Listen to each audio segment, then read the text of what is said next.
Hi everyone! So today we are going to practice concert etiquette. We are going to listen to a song. It's called Pachelbel's Canon in D, and we are going to read a story with the song playing. They go together really nicely, called Harold and the Purple Crayon. First, I want to remind you of your concert etiquette rules. So when we're practicing concert etiquette, we are actively listening and watching. We make connections to what we've learned in music with what we're doing. When the music stops, you can clap. I want you to think of questions or comments that you might have, and you can write them in the comment box below. I want you to keep an open mind and notice all the small details. All right, let's do this. Harold and the Purple Crayon.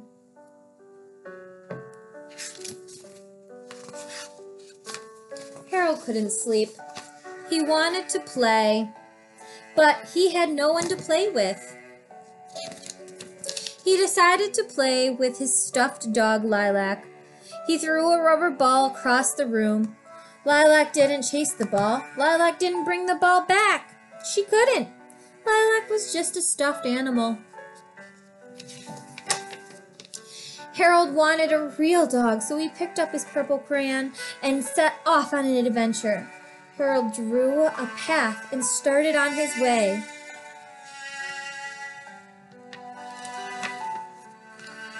He drew a rubber ball. It was perfect for playing catch. Harold threw the ball, and it bounced away.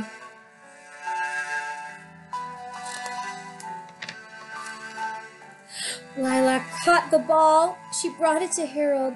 Harold tossed the ball again. Once more, Lilac chased after it.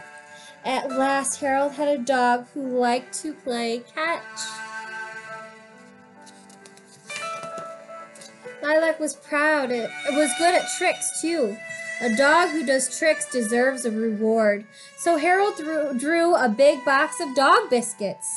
After each trick, Harold gave Lilac a biscuit. "Good dog," he said. But Lilac was impatient. She jumped onto Harold's lap. She grabbed the box of biscuits and started digging a hole. Lilac was trying to bury the box. She kicked dirt into the air and covered Harold from head to toe. Harold told Lilac to stop. She looked sad. Her feelings were hurt, and Lilac ran away. Harold was alone again. He decided to wait for Lilac to come back.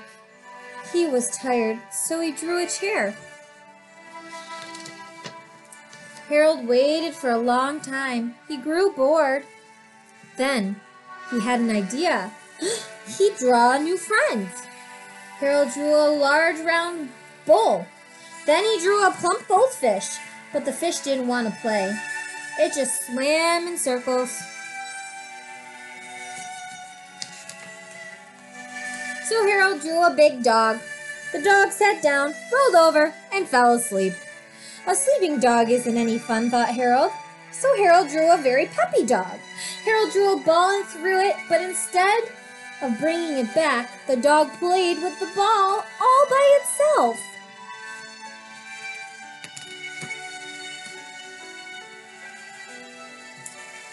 This dog was no fun. Lilac was a good friend, even when she misbehaved. Harold had to find her, so he drew a lighthouse. He climbed the stairs to the highest point.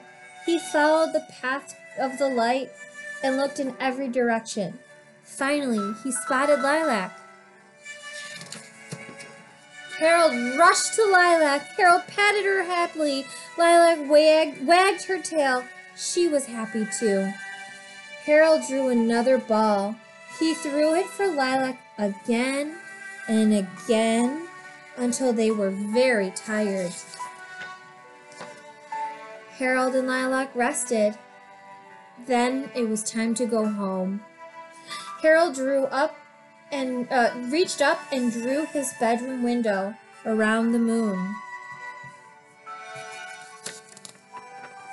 Harold was back in his bedroom. Harold slipped into his bed. He was so happy to be home with his good friend, Lilac. As he curled up with Lilac, Harold's purple crayon dropped to the floor, and he dropped off to sleep.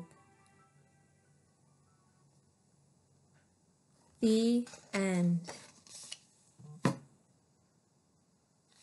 Did you clap at the end of that story? Did you practice your concert etiquette through the whole book and song? I hope so. That's what we were practicing today. I will see you next week. We will be making instruments. So I want you to save, if you can, keep an eye out to save something that you can put rice or beads or beans or something in for next week, okay? I'll see you then. Bye, friends.